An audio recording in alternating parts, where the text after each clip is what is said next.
राधे राधे। कैसे हैं आप सब? आशा करती हूँ आप सब कुशल मंगल होंगे। आज मैं आपको बहुत प्राचीन मंदिर लेकर आई हूँ जो महाभारत से जुड़ी हुई कथा है। कहा जाता है कि यहाँ पर बहुत ही सुख और आनंद मिलता है इस मंदिर में आने से, और भगवान श्री कृष्ण जी के हमें दर्शन मिलते हैं। और मैं आपको एक चीज़ बता दूँ, ये मंदिर है शुकदेव जी का मंदिर है, और कहा जाता है महाराज परीक्षित जी ने यहाँ पर कथा सुनी थी जिसका नाम है शुक्रताल। शुक्रताल प्राचीन पवित्र स्थल है जो मुजफ्फरनगर के समीप स्थित है। इस पवित्र स्थान पर शुकदेव जी महाराज ने वट वृक्ष के नीचे बैठकर लगभग 5000 साल पहले महाराज परीक्षित जी को श्रीमद् भागवत कथा सुनाई थी, जो आपको वट वृक्ष दिखाई दे रहा है।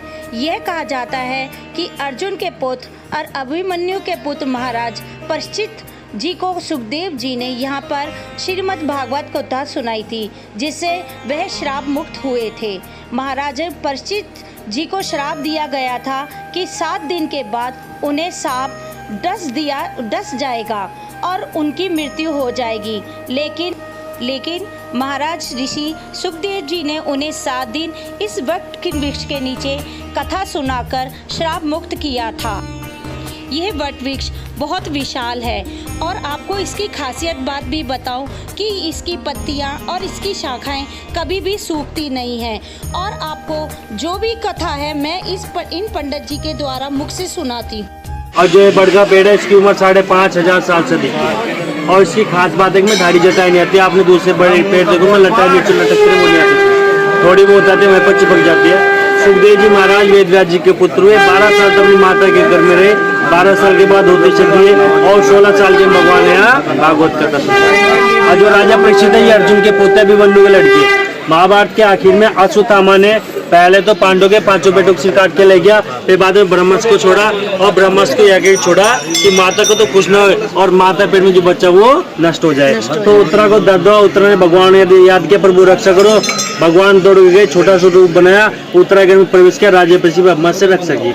जिस बच्चे को गर्भ के अंदर भगवान ने चतुर्भुज रूप के दर्शन दे दी, कितना मान है वो, और जन्म होने पहले परीक्षा की तो नाम परीक्षित रख दिया। राजा परीक्षित के समय में कलयुग की शुरुआत हुई, और कलयुग के प्रभाव के कारण राजा परीक्षित ने समीर से गले मरा सांप डाल दिया, और समय पुत्र संगी से सांप दे दिया कि जिस किसी भी राजा ने मेरे पिता गले मरा सांप गिराया, आज से 7वें दिन विनाग तक से नाग बनकर डसे।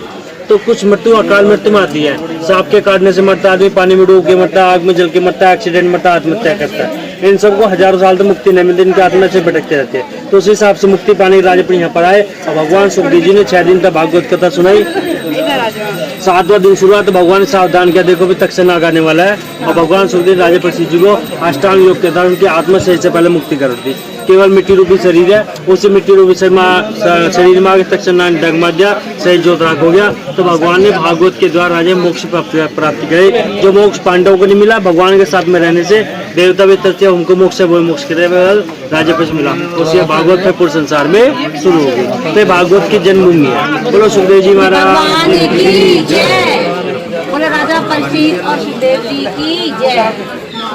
पंडित जी द्वारा आपने मुख से सुना, यह वट वृक्ष 5000 साल पुराना है जो महाभारत के कालीन से है। और आपको एक बात और बताना चाहती हूँ, पुराणों के अनुसार यह कहा गया है कि यहाँ पर तोता मैना का जोड़ा है जिन्होंने भागवत कथा सुनी थी, जिसे वह अमर हो गए हैं। जो कहा जाता है कि इसी वट वृक्ष के नीचे पर रहते हैं, पर वह कभी कभार दिखते हैं। तो हम भी कोशिश कर रहे थे कि शायद वो हमें दिख जाए, तो एक हल्की सी झलक हमें दिखाई दी, और हमने बहुत मन में खुशी हुई कि हमें थोड़ी सी ही झलक दिखाई दी। आपको दिख ही रहा है वट वृक्ष। और आपसे ये भी कहती हूँ कि इस वट वृक्ष बहुत बड़ी शाखाएं हैं, और यहाँ पर मनोकामना पूरी होती हैं। आपने देखा होगा यहाँ पे जगह जगह कलावे बंधे हुए हैं, या कुछ भी आपने देखा होगा कि कहीं वस्त्र भी बंधे हुए हैं, तो यहाँ पे एक मनोकामना पूरी होती हैं। और इस पेड़ की शाखाएं बहुत दूर दूर तक फैली हैं। शुक्रताल मंदिर जी के पास ही गंगा घाट है, जो आप स्नान कर सकते हैं। देखिए यहाँ शिव भोले जी की कितनी अच्छी तस्वीर बनी हुई है और ये आपको मैं घाट दिखाई रही हूँ। और यहाँ पे ये ऋषि मुनि जी बैठे हैं जो स्नान करके यहाँ पे बहुत से लोग काफ़ी ठहरते हैं, क्योंकि यहाँ पे हमेशा 7 दिन भागवत समाप्त होने के बाद फिर भागवत शुरू हो जाती है। इसका मतलब यहाँ कभी कथा समाप्त नहीं होती। आपको मैंने पहले ही प्राचीन कथा सारी बताई ही दी है कि यहाँ पर श्रीमद् भागवत का जन्म स्थान ही बोलते हैं। कि अब हमने सारा मंदिर आपको दिखाई दिया और सारी कथा भी हमने सुना दी, और आप मुझे बताना कैसा लगा। और फिर उसके बाद हम दिल्ली के लिए रवाना हो गए। पहले भाग में हमने अपना हरिद्वार दिखाया था और दूसरे भाग में मैंने शुक्रताल के दर्शन कराए थे। और अब हम दिल्ली वापस जा रहे हैं भजन कीर्तन करते हुए। आपको दिख ही रहा होगा, आप भी भजन का आनंद लीजिए। राधे राधे, जय श्री राधे।